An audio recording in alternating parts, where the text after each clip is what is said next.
جہاں پہ پولیٹیکل رائیولریز ہوتی ہیں, پولیٹیکل ڈفرینسز بھی ہوتے ہیں, سب جماعتوں کے ہوتے ہیں, لیکن ایک سرٹن لیول سے دیکھیں جہاں پر جو ایکٹیویزم ہے, یوتھ کا ایکٹیویزم, اس کی جگہ وائلنس لے لے تو کتنی بری بات ہے.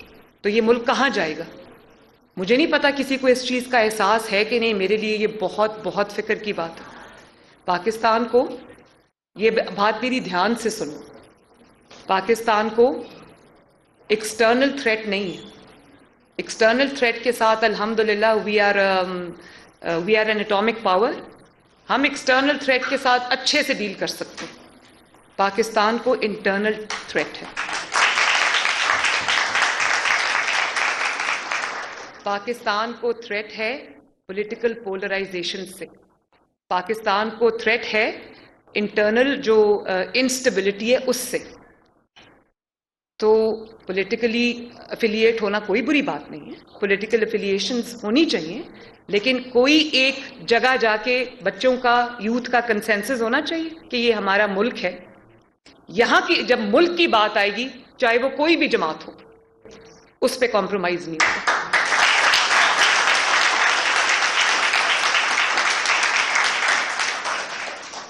اور جہاں یوتھ کے اس بلج کو ہمیں ٹیکنیکل ٹریننگز کے لیے, ابھی دیکھو یہ بچے بیٹھے ہوئے ہیں, دنیا کہاں پہنچ گئی. آئی ٹی کا وقت ہے, اور آپ دیکھو کہ آرٹیفیشل انٹیلیجنس ہے. مطلب ابھی وہ بچہ بات کر رہا تھا کہ یہ جو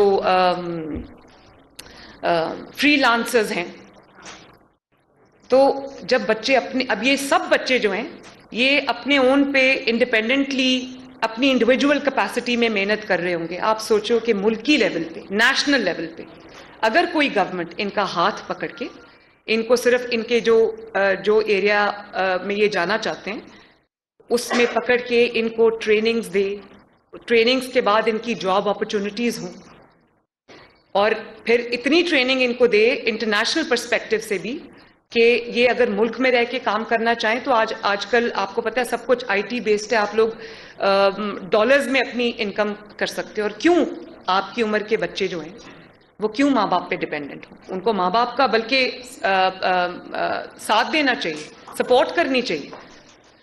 تو جب میں نے پرائم منسٹرز یوتھ پروگرام, مجھے 2014 میں نواز شریف صاحب نے آنرری کہا کہ تم پرائم منسٹرز یوتھ پروگرام جو ہے وہ اس کے اوپر کام کرو, تو میں نے اسکریچ سے اس کو شروع کیا.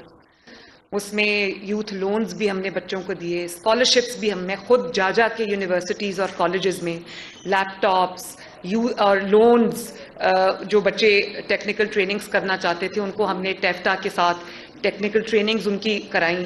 ان کو ٹریننگز کے ساتھ ہم نے اسٹائپنڈز دیے. اس وقت کے وقت میں 12,000 روپیہ اسٹائپنڈ جس بچے کو ساتھ پڑھائی کے ساتھ ساتھ ملتا تھا.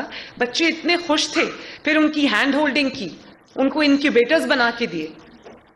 تو یہ سب ہیں کام کرنے والے, بجائے اس کے کہ ایک کو دوسرے سے لڑا دو, ان کو نیگیٹو ایکٹیویٹیز میں لگا دو. یہ آپ سوچو کہ اگر یہ چیز جاری رہی تو یہ ملک کدھر جائے گا؟ مجھے تو اپنے ملک کی فکر ہے اور آپ کو بھی ہوگی. کیا جو ڈائریکشن اس وقت ہے ملک کی, آپ لوگ اس سے خوش ہو؟ اور افسوس مجھے اس بات کا ہے کہ جو لوگ یوتھ کے چیمپئنز بنتے ہیں, میں کوئی لگی لپٹی بات نہیں رکھوں گی, یہاں پر پولیٹیکل ڈسکشن ہونی چاہیے, پولیٹیکل ڈسکورس ہونا چاہیے. اگر پولیٹیکل ڈسکورس نہیں ہوگا پاکستان کی یوتھ کے ساتھ, آپ اس کو ایکسکلوڈ نہیں کر سکتے پولیٹیکل ڈسکشن. میں چاہتی ہوں کہ آپ لوگ ایک وقت آئے جب آپ لوگ پاکستان کی نیشنل ڈیسیجن میکنگ میں آپ پارٹیسپیٹ کرو.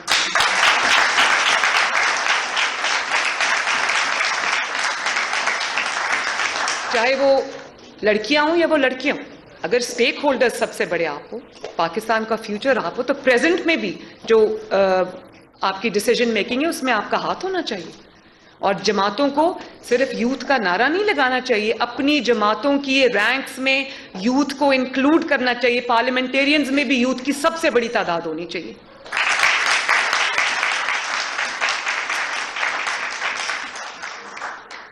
بجائے اس کے کہ آپ مجھے آنیسٹلی, اب پولیٹیکل بات میں کروں گی, لیکن کیونکہ یہ ہماری جو اس وقت مینٹالٹی ہے وہ اس کو سامنے لاتی ہے. آپ یہ دیکھو کہ کہیں یوتھ کی بات نہیں ہو رہی کہ یوتھ کی ڈیولپمنٹ کے لیے کیا کرنا ہے, یوتھ کی ترقی کے لیے کیا کرنا ہے, ان کی ہینڈ ہولڈنگ کے لیے کیا کرنا ہے. جو اتنا بڑا یوتھ بلج ہے اس کو پاکستان کے لیے کیسے استعمال کرنا ہے, برین ڈرین کو کیسے روکنا ہے, وہ بات نہیں ہو رہی. انڈیا کدھر چلا گیا, بنگلہ دیش آئی ٹی کی فیلڈ میں کہاں سے کہاں نکل گیا, اور ہم دیکھو کہاں بیٹھے ہیں. اب جو دنیا کے حالات ہیں نا, دنیا میں ورلڈ وائڈ ریسیشن, اکنامک ملیز نے دنیا کی ڈیولپڈ کنٹریز کو بھی گھیرا ہوا ہے, کہیں پر بھی جاب اپرچونٹیز نہیں ہے. تو کیا پاکستان کو نہیں پتا کہ اب جاب اپرچونٹیز اس طرح سے کوئی بھی گورنمنٹ نہیں دے سکتی؟ یہ ضرور ہے کہ کبھی اگر پولیٹیکل سٹیبلٹی آ جائے, اور ملک جیسے سی پیک آ رہا تھا پاکستان کے اندر, تو پروجیکٹس آ رہے تھے ڈیولپمنٹ. جب ڈیولپمنٹ کے پروجیکٹس آتے ہیں, انویسٹمنٹ آتی ہے, فیکٹریز لگتی ہیں, سڑکیں بنتی ہیں, اور کام ہوتے ہیں, تو اس میں جاب اپرچونٹیز جو ہیں وہ پہلے سے زیادہ بڑھ جاتی ہیں. لیکن اب جاب اپرچونٹیز اس طرح سے نہیں ہیں, پوری دنیا میں نہیں. اکنامک ملیز ہے, اکنامک ریسیشن ہے. تو اس لیے ہمیں ہر بچے کو جو آلٹرنیٹیو بھی دینا ہے, کہ وہ بچہ اگر اپنے گھر بیٹھ کے اپنا چھوٹا سا کوئی بزنس شروع کرنا چاہتا ہے اور فائنینشلی انڈیپینڈنٹ ہونا چاہتا ہے, تو یہ اسٹیٹ کی ذمہ داری ہے کہ اس کو اس طرح کا پورا انوائرمنٹ جو کنڈیوسو ہے وہ پرووائڈ کرے. اور ہم کیا کر رہے ہیں, خود ہم گھر میں چھپ کے بیٹھے ہوئے ہیں, اور ہم قوم کے بچوں کو مار کھانے کے لیے سڑک پہ چھوڑا ہوا.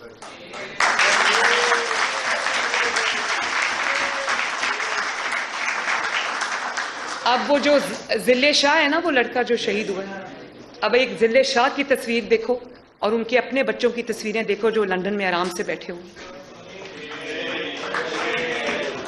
جب میں کل عمران خان کو ٹی وی پہ سن رہی تھی, کہہ رہا تھا کہ مریم کو کیمپین کرنے کی آزادی ہے, مجھے آزادی نہیں ہے کیمپین کرنے کی. تو مریم نے یہ آزادی, تم نے مریم کو پلیٹ میں رکھ کے نہیں دی, مریم نے چھین کے لی تھی.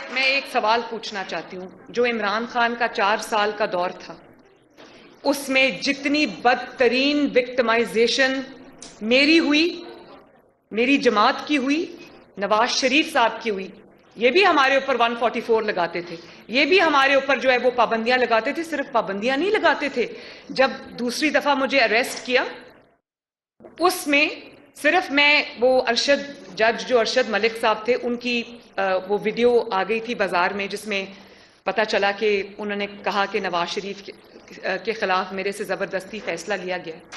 تو جب وہ سامنے آ گئی تو میں نے جگہ جگہ جا کے نواز شریف صاحب کے لیے, ان کی رہائی کے لیے کیمپین چلانی شروع کی. وہ بہت بڑے بڑے جلسے تھے.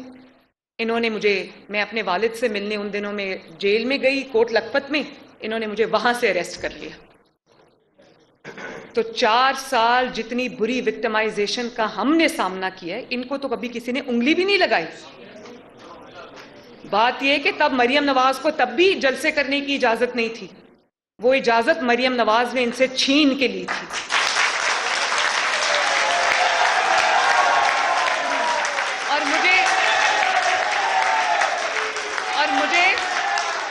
مجھے یاد ہے بچوں, مجھے یاد ہے, میں آپ کو بتا دوں, مجھے یاد ہے ابھی کشمیر سے ایک بچہ آیا ہوا تھا. میں نے کشمیر جانا تھا جلسے کے لیے, اور اس سے 2 دن پہلے مجھے اریسٹ کر لیا, میں کشمیر نہیں جا سکی. لیکن ملتان میں جب پی ڈی ایم کا جلسہ تھا, آپ سب وہ جو میری گاڑی پہ کھڑی ہوئی تصویریں ہیں وہ آپ نے دیکھا ہوگا, وہ جو مجھے گاڑی پہ کھڑے ہو کر جلسہ کرنا پڑا. میرا ملتان میں جلسہ تھا, عمران کی حکومت تھی, انہوں نے کہا کہ ہم نے ملتان میں جلسہ نہیں ہونے دیا, ہم نے اسٹیڈیم میں جلسہ رکھا تھا. میں اسٹیڈیم گئی جب, تو اسٹیڈیم کو اتنا بڑا تالا لگا ہوا تھا, میں نے گاڑی کی چھت پہ کھڑے ہو کے جلسہ کیا.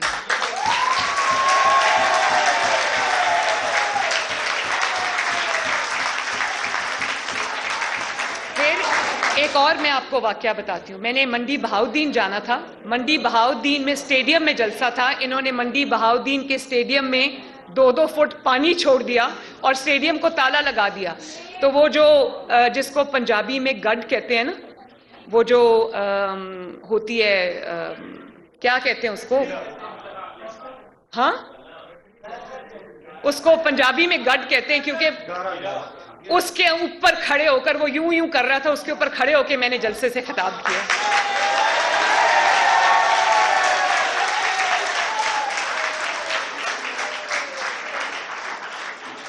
اور آج جب میں سنتی ہوں کہ مریم کو کھلی آزادی ہے, مجھے آزادی نہیں, تو بھائی تمہیں کس نے کہا ہے بیڈ کے نیچے چھپ جاؤ؟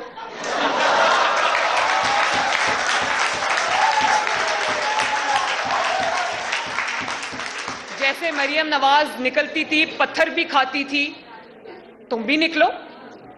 اور مجھے اس بات کی تکلیف ہے بچوں, مجھے وہ جو ذل شاہ شہید ہوا ہے, مجھے اس بات کی تکلیف ہے.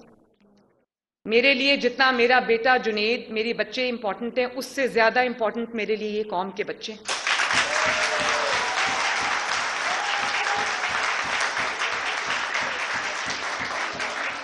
اور میں یہ بھی بتا دوں کہ نواز شریف صاحب نے کسی قوم کے بچے کو جیل میں نہیں ڈالا, انہوں نے اپنی بیٹی کا ہاتھ پکڑ کے جیل میں لے کر گیا.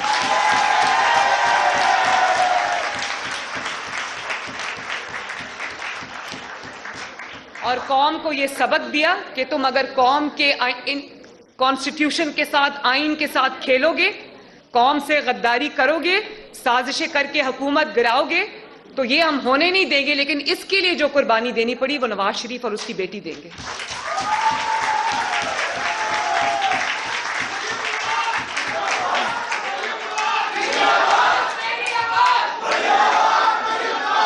بھائی بڑے پولیٹیکلی چارج جو آپ لوگ ماشاءاللہ. بات یہ ہے کہ اس کی ذل شاہ کی ماں کل ٹی وی پر میں نے ان کو ایک دو چینلز پہ دیکھا, وہ یہ بات کر رہی تھیں کہ اس کے اپنے بچے تو باہر بیٹھے ہیں اور میرا بیٹا مروا دیا.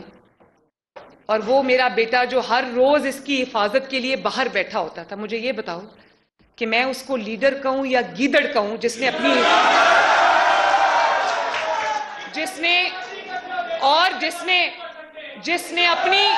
بچوں سنو جس نے اپنی حفاظت کے لیے لوگوں کی بیٹیاں رکھی ہوں, لوگوں کے بیٹے رکھے ہوں.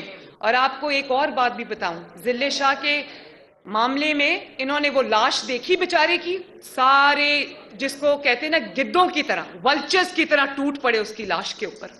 اس کے گھر افسوس کے لیے نہیں گئے, وہ بھی کسی ماں کا بیٹا تھا, بھلے وہ پی ٹی آئی سے تھا, لیکن وہ ایک پولیٹیکل ورکر تھا, اور پولیٹیکل ورکرز کی میرے دل میں بہت عزت ہے.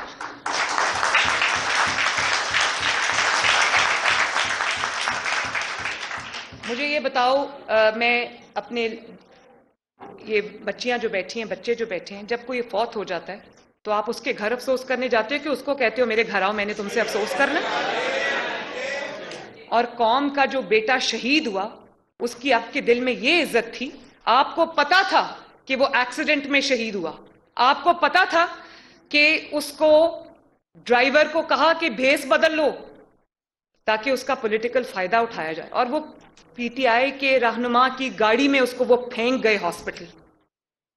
تو ان کی ماں کل کہہ رہی تھی, ذل شاہ کی ماں, میں دیکھ رہی تھی, میں خود ایک ماں ہوں, میں دیکھ رہی تھی, میری آنکھوں میں آنسو آ گئے. اس نے کہا کہ یاسمین راشد صاحبہ یہاں بیٹھ کے اسٹیٹمنٹ دے رہی ہیں, جب میرا بیٹا ہاسپٹل میں پڑا تو ہاسپٹل کیوں نہیں پہنچی؟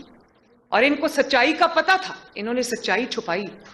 اس کا ایکسیڈنٹ ہوا, ان کو پتا تھا, اور انہوں نے ڈرائیور کو کہا کہ جاؤ جا کے شیو کر لو اور اپنا سارا حلیہ تبدیل کر لو, کیونکہ ہم نے اس بچے کی جیسے سائفر پہ کھیلا تھا نا, اور کہا تھا, وہ آڈیو سنی تھی عمران کی, جا کہہ رہا تھا سائفر سے کھیلنا ہے. پتا اس کو تب بھی تھا کہ امریکہ نے کوئی سازش نہیں کی اور ہم نے کوئی سازش نہیں کی, کیونکہ اس نے ایک جھوٹا سٹیٹمنٹ بیانیہ بنانا تھا, نیریٹو بنانا تھا. تو اس نے کہا, وہ آڈیو پوری دنیا نے سنی, اس نے کہا سائفر پہ ہم نے کھیلنا ہے. سائفر پہ کھیلنے کا مطلب یہ ہے کہ ہم نے پاکستان کی تقدیر کے ساتھ کھیلنا ہے, اس بچوں کے فیوچر کے ساتھ کھیلنا ہے, کیونکہ وہ ملک میں آگ لگانا چاہتا تھا. اور آپ نے خود دیکھا کہ وہ سائفر یہ کرتے رہے, اور لوگوں نے, ان کے بچوں نے لگا لیا. آرگنائزر مسلم لیگ نون مریم نواز تقریب سے خطاب کر رہی ہیں. ان کا کہنا تھا کہ نوجوانوں کا ساتھ دینے کی ضرورت ہے, ان کو بہترین ڈائریکشن دینے کی ضرورت ہے. ملک و قوم کے مفاد کے لیے نوجوانوں کو آگے آنا چاہیے. وہ ان کا کہنا تھا کہ نوجوانوں کو آگے آنے میں ہر شعبے میں ان کی مدد کرنی چاہیے. سمجھ نہیں آتی کہ یہ ملک یہ یقین مانو میں کبھی بھی کانسپریسی تھیوریز پہ یقین نہیں رکھتی، لیکن اب مجھے 100% یقین ہے کہ اس کو لانچ کیا گیا پاکستان کے کو خراب کرنے کے لیے.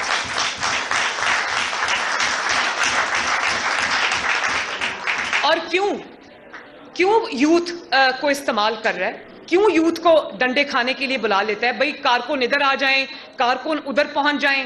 وہ ایک رات کو روز ریڈ الرٹ آ جاتا ہے ٹویٹر کے اوپر کہ جی عمران کی گرفتاری کا خطرہ ہے، کارکن آ جائے. بھائی کارکن کیوں آئیں؟ عمران دے نا گرفتاری اگر ہمت ہے تو.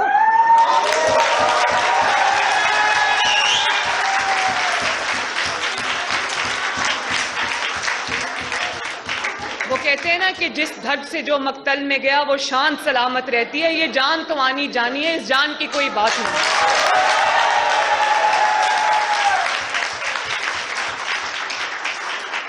اور یہ صرف یہ ضلع شاہ کے معاملے میں نہیں ہوا. آپ نے وہ سب، کیونکہ آپ لوگ سارے سوشل میڈیا یوزرز ہو، سوشل میڈیا سیوی ہو، آپ لوگوں نے یہ دیکھا ہوگا کہ ابھی چند دنوں کی بات ہے، وہ اس کی گاڑیوں کے اوپر جو بلیک کلر کی کوئی SUV تھی اس پہ لوگ بیٹھے ہوئے تھے، تو یہ تیز جا رہے تھے، وہ الٹ کے گرے، کوئی گاڑی نے رک کے ان کو نہیں اٹھایا. کتنے افسوس کی بات ہے. اسی طرح وہ صدف جو اینکر تھی، یہ جو اپنا ناکام ترین لانگ مارچ جب کر رہا تھا، وہ اس کے کنٹینر سے گر کے مری، اس کے خاوند کو افسوس کرنے کے لیے گھر بلایا. آپ سوچو یہ حال. تو کیا میرے ملک کے جو نوجوان ہیں وہ اس لیے رہ گئے اس کے؟ اور کیوں؟ وجہ کیا ہے کہ مجھے وزیر اعظم بناؤ؟ اور کیا وجہ ہے؟ بھئی جو تم نے 4 سال اس ملک کے ساتھ کر دیا ہے، اس کے بعد کیوں تمہیں کوئی وزیر اعظم بنائے؟ فارن ریلیشنز آپ دیکھ لو، ایک ملک میں جاتا تھا، دوسرے ملک کی برائی کرتا تھا، دونوں کو آپس میں لڑاتا تھا. اور ایک ملک نے اس کو اپنے جہاز سے اتار دیا پرائم منسٹر ہوتے ہوئے.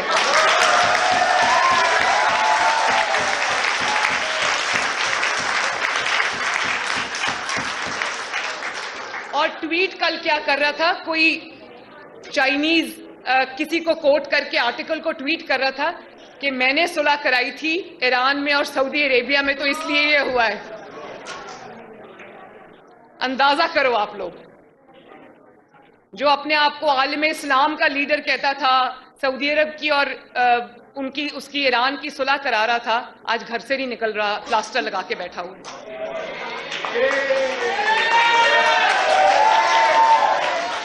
اور میں یوتھ سے کہتی ہوں، ایک طرف نواز شریف تھا 2013 میں جب نواز شریف آیا، یہ ریکارڈ کی بات ہے. چائنا شاید دیکھو اسی وقت 2013 میں نواز شریف آیا، ایسا لگ رہا تھا تمام ملک انویسٹمنٹ روک کے بیٹھے ہوئے ہیں کہ نواز شریف آئے گا تو انویسٹمنٹ لے کے آئیں گے ملک میں.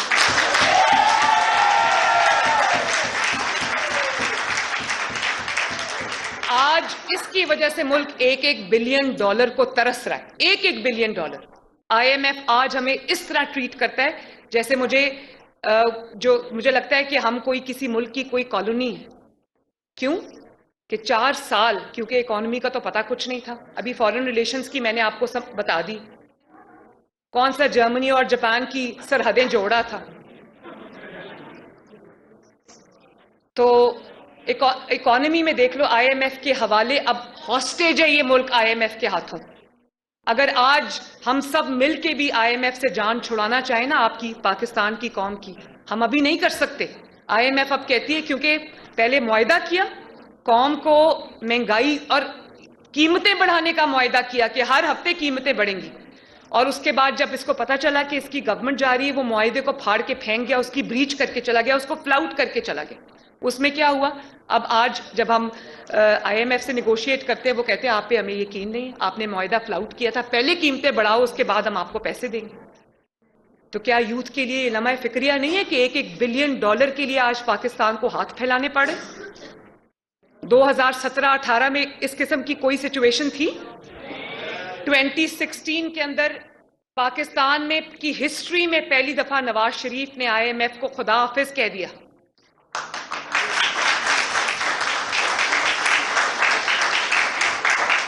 یہ تاریخ کی بات ہے، ریکارڈ اٹھا کے دیکھ لو.